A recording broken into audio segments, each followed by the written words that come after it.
현재 일본 네티즌들은 일본에서 급하게 나온 속보에 관해서 역시 기술의 일본이다 혹은 실전에 강하다, 현장에서의 경험은 다르다 라고 극찬하고 있습니다.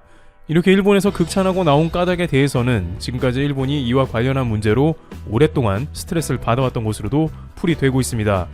그런데 문제가 완전히 해결된 줄 알았는데 후생성 발표가 발목을 잡았다고 하는데요. 일본 네티즌들은 후생성 발표를 듣고 화를 내는 모습이 연출되고 있는데 무슨 일인지 보겠습니다. 우선 일본은 최근 확진자가 감소하고 있지만 한 가지, 백신 접종 속도가 매우 느리다는 문제에 봉착했습니다. 일본 정부는 백신 확보를 상당히 해놓았음에도 불구하고 백신 접종 속도가 나지 않아 조바심을 내고 있었는데요. 그런데 이 와중에 교토부 우지시 소재 우지토쿠 슈카이 병원은 당뇨 환자에게 사용되는 인슐린용 주사기를 쓰면 화이자 백신 한 병으로 7회 접종이 가능하다고 8일 발표했습니다. 아사히 신문에 따르면 병원 측은 인슐린용 주사기의 경우 내부의 약자가 거의 남지 않아 7회 접종이 가능하다면서 이렇게 되면 일본 전역에서 이를 활용해 충분히 접종 횟수를 늘리고 속도가 날 수 있다는 설명입니다. 인슐린용 주사기는 통상 피하 주사에 사용되므로 근육 주사에 사용되는 제품과 비교하면 바늘 길이가 절반 정도입니다. 코로나19 백신은 근육 주사로 투여합니다. 병원 측은 일본인의 경우 미국 유럽인보다 피하 지방이 얇아 인슐린용 주사기로 근육 주사가 가능하다고 설명했습니다. 이 병원은 초음파 검사로 피하 지방의 두께를 확인한 후 직원에 대한 접종을 시작했습니다. 일단 이와 같은 발표가 나자 일본 대중은 열광했는데요. 그간 일본 정부가 말로만 백신 접종을 신속히 한다고 했으나 백신 공급과 지원 문제가 속출하자 정치권의 문제가 일본 방역을 망친다는 불만이 터져 나왔다는 것입니다. 게다가 한국은 특수 주사기도 이미 투입되는 등 일본과 비교되어 일본 정부가 문매를 맞기도 했습니다.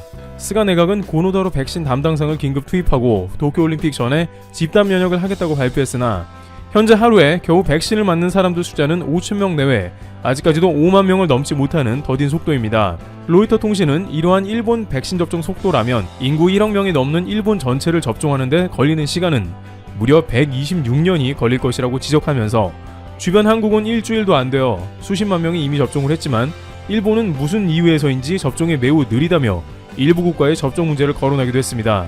로이터의 경우 특히 일본은 신약 임상시험 승인 절차가 매우 느려서 이런 긴급한 상황에도 예외는 없어서 접종이 느린 것이라고 지적하기도 했습니다. 그런데 일본의 정통한 일부 소식통들에 따르면 일본이 접종이 느린 것은 임상시험 승인이 느려서가 아니라 일본 내부에서 문제가 있다는 지적입니다. 화이자 같은 경우 우여곡절 끝에 승인이 났고 접종은 한국보다 10일가량 일본이 빠르게 시작되었지만 일본에서 접종이 느린 이유는 다름 아닌 전산 문제로 접종 인원을 제대로 파악과 집결이 안 된다는 것입니다.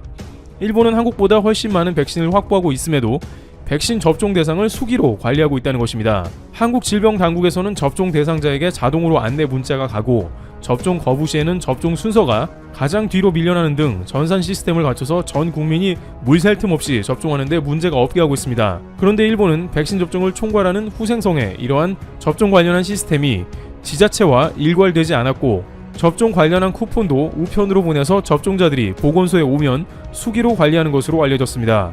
모든 것이 아날로그로 진행되는 상황에 가까워서 접종이 느려지는 것은 당연하다는 것입니다. 심지어 A라는 사람이 여기저기 다니면서 접종을 해도 전산이 없으니 알아차릴 방법도 없습니다. 그런데 일본에 있어서 중요한 도쿄올림픽을 앞두고 시스템이 없다는 게 납득이 잘 가지 않는데요. 이에 관해서는 일본 소식통은 당연하다고 잘라 말합니다. 일본에서는 지자체 시스템이 제각각이기 때문이라면서 이번 백신의 경우 선별적으로 가는 게 아니라 전국민 대상이기 때문에 전국민 통합관리 시스템이 필요한데 일본에서는 이것이 없기 때문에 이 같은 백신 문제가 등장하면 아무 대책이 없다는 설명입니다. 그것을 유일하게 해결할 수 있다는 한국 주민등록과 같은 마이넘버 카드는 등록률이 겨우 20% 안팎에 불과합니다. 따라서 결국 이번 백신 접종 지원 문제는 지자체별로 제각각 모두 수기로 관리를 하고 있는 상황이고 누가 백신을 얼마나 맞았나 하는 통계도 전산이 아니라 보건소나 병원별로 수기장부에 기록된 숫자를 모아서 팩스로 후생성에 보내 통합된 것으로 알려졌습니다. 일각에선 IT 시대에 말이 되냐고 반문하고 있는데요. 일본은 인공지능이나 첨단 기술 등 꽤나 앞서 있는 분야도 많은데 말도 안 되는 소리라는 것입니다. 그러나 이것은 일본의 엄연한 현실이라는데 이렇게 될 수밖에 없는 것은 일본 정부의 부서 간에 승인이 나는데 매우 오랜 시간이 걸리기 때문에 아무리 기술력이 있어도 적용이 불가능한 것입니다. 이를 위해 스가 내각은 긴급하게 400억 원의 백신 통합 시스템 준비에 나섰다고 하지만 이 역시도 지자체 간 승인이나 후생성 간 조율의 어려움 등으로 하세월이 걸리는 상황이 연출되어 버린 것이죠. 따라서 이런 절망적인 소식만 계속되던 차에 인슐린 주사로 7회를 접종 가능하다는 소식이 들려오자 오랜만에 일본 네티즌들은 희망적이다, 현장에서 들려오는 목소리가 진짜다 라며 반색했던 것입니다.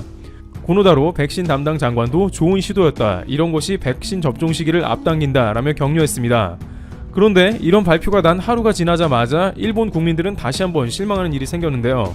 일단 백신 접종을 총괄하는 후생성이 이런 식으로는 백신 접종이 안 된다며 승인을 거부한 것입니다. 일본 후생성은 인슐린 주사를 맞은 환자들이 정말 효과가 있는지 검증도 되지 않았다면서 이러한 방법은 안전한지 살펴야 한다는 입장입니다. 검증하는데 최소한 수개월 이상이 소요됩니다. 역시 또 한 번 반복되는 승인 문제가 발목을 잡은 것입니다. 일본 국민들은 분노에 맞지 않는 모습이었는데요. 백날 현장에서 좋은 방법을 개발하고 시스템을 알려주더라도 일본 정부가 모두 망친다는 것이죠. 하지만 일본 전문가들은 이에 대해 물론 후생성이 쉽게 허가를 내주지 않는 것은 실망스럽기는 하지만 실제 근육주사가 아닌 인슐린 주사를 통해서 백신이 제대로 들어가지 않는 것도 문제가 된다며 단순히 일본은 피하지방이 얇다라고 주장하는데 사람마다 모두 피하지방 두께가 다른데다가 그때그때마다 피하지방을 측정한다고 해도 그보다는 확실한 근육주사를 쓰는 게 안전하다는 것입니다. 게다가 코로나 바이러스와 같은 중요한 백신 접종에 미봉책 같은 방식을 활용하는 것도 우려된다는 것이죠. 반면 한국에서는 일본과는 정반대로 이러한 문제를 대처하고 있어 비교가 되는데요. 한국에서는 이미 이러한 주사기는 개발이 되어 양산이 상당히 진행된 공급 대기 상태였으며 백신 접종 당국은 공문을 보내서 해당 주사기를 초도 물량에 공급된 백신에 모두 적용토록 했습니다. 또한 보건소를 비롯해 코로나 백신을 접종하는 장소에서 잔여 백신을 사용하도록 지침을 내렸습니다. 로이터 통신은 이에 관해서 한국은 앞서 LDS 주사기를 준비했고 일본은 미흡하다고 지적하기도 했습니다.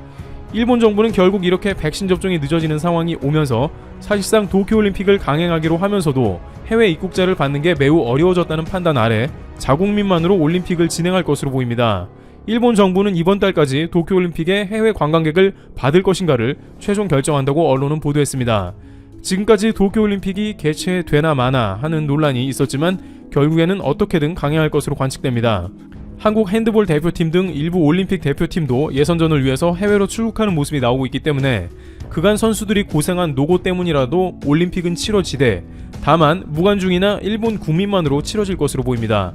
애초에 집단 면역을 통해서 전 세계의 관광객을 결집해 보겠다는 의지는 한풀 꺾인 셈입니다.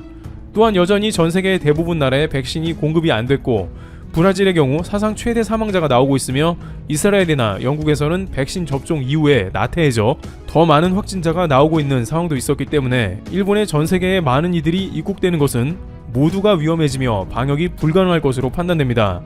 일본 국민들의 60%는 여전히 올림픽을 취소하거나 무관중으로 치러야 한다고 대답하는 상황입니다. 이와 같이 일본 당국은 애초에 백신이 충분히 공급되어 집단 면역이 가능할 것으로 판단을 했지만 결국에는 일본 내의 고질적인 아날로그 행정과 전산, 유럽발 백신 공급 문제로 올림픽에 큰 차질을 빚게 됐습니다. 트래블 튜브 여기서 마치겠습니다. 감사합니다.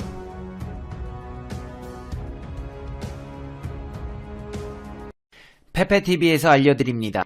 이번 영상에서는 대한민국의 발달된 의료기술을 전세계에서 극찬하다 못해 만수르 가문에서도 즐겨 찾는다는 소식과 만수르 이야기 나온 김에 아랍과 사우디 등 중동에서 우리나라 의료기술뿐 아니라 다른 기술력까지 극찬하고 있다는 소식들, 그에 반해 일본은 방사능 피폭 환자들을 비롯한 75세 이상 환자들에게 의료비 본인 부담률을 10%에서 20%로 인상할 것이라고 발표하자 난리가 났다는 소식까지 팩트 맞지 팩트 폭격기 페페TV에서 팩트로 제대로 알아보겠습니다.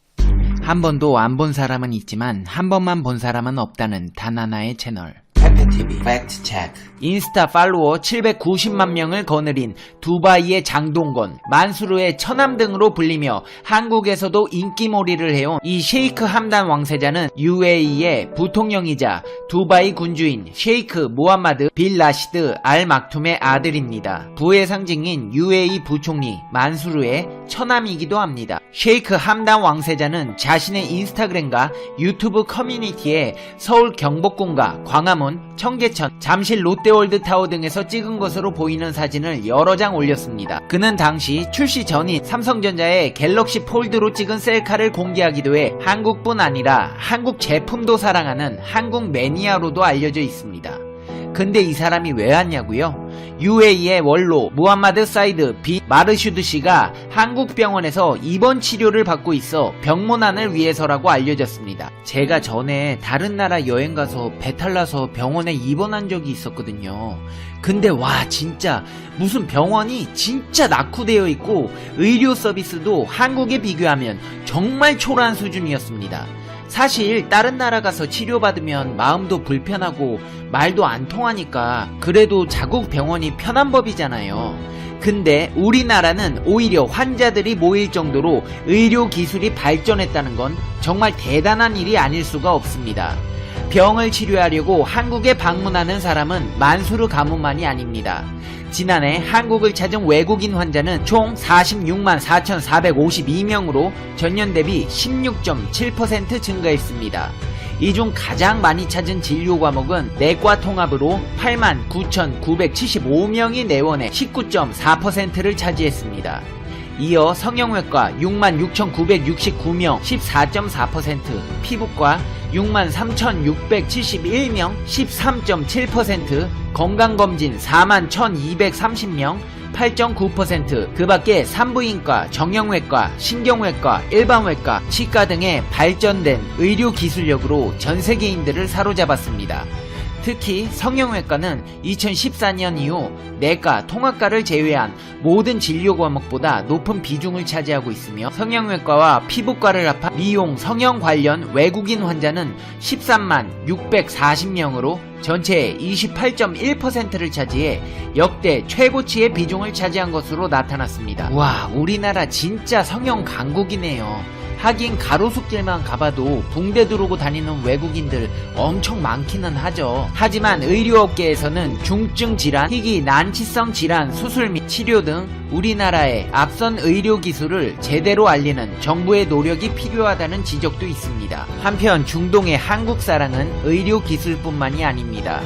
국토부에 따르면 사우디아라비아는 우리 건설기업들의 해외 누적 수주액 1,445억 달러로 1위 국가입니다. 이어 2위는 아랍에미레이트로 780억 달러, 쿠웨이트는 486억 달러로 3위를 차지했습니다. 그 중에서도 최근 사우디아라비아는 탈석유화 시대를 대비해 비전 2030을 발표하며 산업 다각화를 추진하고 있습니다. 이외 인프라 분야에서는 신도시, 공항, 플랜트 사업을 추진 중에 있습니다. 특히 우리나라는 사우디의 비전 2030 실현을 위한 중점 협력 국가로 올해 4월 한국 사우디 비전 2030 협력회의를 개최하고 사우디아라비아 왕세자가 방한한 지난 6월에는 한국 사우디 정상회담을 개최하는 등 양국 정부 간 협력을 강화하고 있습니다. 또 대한민국 정부는 한국과 사우디의 공항협력 양해각서 MOU를 체결해 우리나라의 스마트 공항에 대한 기술과 지식의 전수를 본격화하고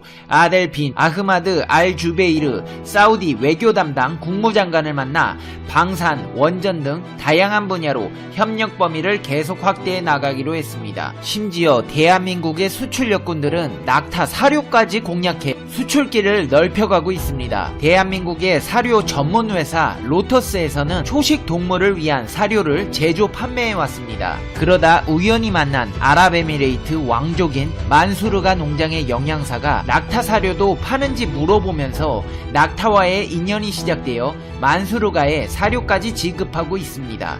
이 회사는 지난해 말 사료로 시작한 중동 수출이 염소, 우유용 사료, 고기용 소사료 등으로 차츰 품목이 확대됐고 이제는 낙타까지 섭렵하게 됐다며 개월수마다 달라지는 사료는 종류만 따져도 처음에 10종에 불과했지만 이제는 30종까지 다양해졌다고 설명했습니다. 중동에서는 한국산 제품의 신뢰도가 높은 편이라서 특히 왕족이 산업 전반을 쥐고 있는 중동에서 좋은 거래로 거래를 시작하게 된 것이 그 이후에 판로 개척에도 도움이 되고 있다고 밝혔습니다. 이렇게 대한민국은 의료 기술뿐 아니라 낙타 사료까지도 중동을 매료시키고 있습니다. 그렇다면 일본은 어떨까요? 안타까운 상황이 이어지고 있습니다. 지난번 소비세 인상에 이어 건강보험료도 올리겠답니다. 건보 재정에 비상이 걸려 75세 이상 의료비 본인 부담료를 10%에서 20%로 인상한다고 하자 논란이 일고 있습니다. 저출산 고령화로 건강보험 건강보험 재정 부담이 급격히 커지고 있는 일본에서 75세 이상 고령자에 대한 의료비 자기 부담률 인상 방안을 놓고 진통이 이어지고 있습니다. 국가재정을 책임지는 재무성과 국민보험을 담당하는 후생노동성 사이에 치열한 줄다리기 양상이 나타나고 있습니다. 아사히 신문 등에 따르면 일본 사회보장검토회의는 중간보고서를 통해 75세 이상 고령자들의 의료비 자기 부담률 조정 방안을 명기할 방침입니다. 재무성은 자기 부담 비율을 현행 10%에서 20%로 인상하는 안을 중간보고서에서 확정해야 한다는 입장을 보이고 있습니다. 저소득자에 대한 배려는 별도의 대책으로 마련하되 원칙적으로 자기 부담 비율을 높여야 향후 건강보험 재정을 안정적으로 운영하면서 다른 분야의 복지에 재원을 돌릴 수 있다고 주장합니다. 반면 후생노동성은 20%로 올리는 방안은 좀 더 신중히 검토해야 할 필요가 있기 때문에 내년 여름 보고서 작성 때까지 결론을 미뤄야 한다는 입장을 나타내고 있습니다. 아소다로 부총리는 아베노믹스의 효과가 나타나고 있는 지금 이때 논의를 미루지 말고 일사천리로 진행해 결론을 내야 한다고 맞섰습니다. 후생노동성과 집권자민당 일부 의원들은 환자 부담률을 높이면 75세 이상 고령자들이 몸이 아파도 병원을 찾는 것을 기피하는 등 다양한 부작용이 나타날 것이라는 의료계와 입장을 같이 하고 있습니다. 이렇게 아베가 다시 한번 일본을 무너뜨리고 있습니다. 페페TV 시청자 여러분의 말이 맞았습니다. 아베는 일본을 무너뜨리기 위해 한국에서 파견한 엑스맨 스파이였습니다. 이제 페페TV의 결론 듣겠습니다. Conclusion. 페페TV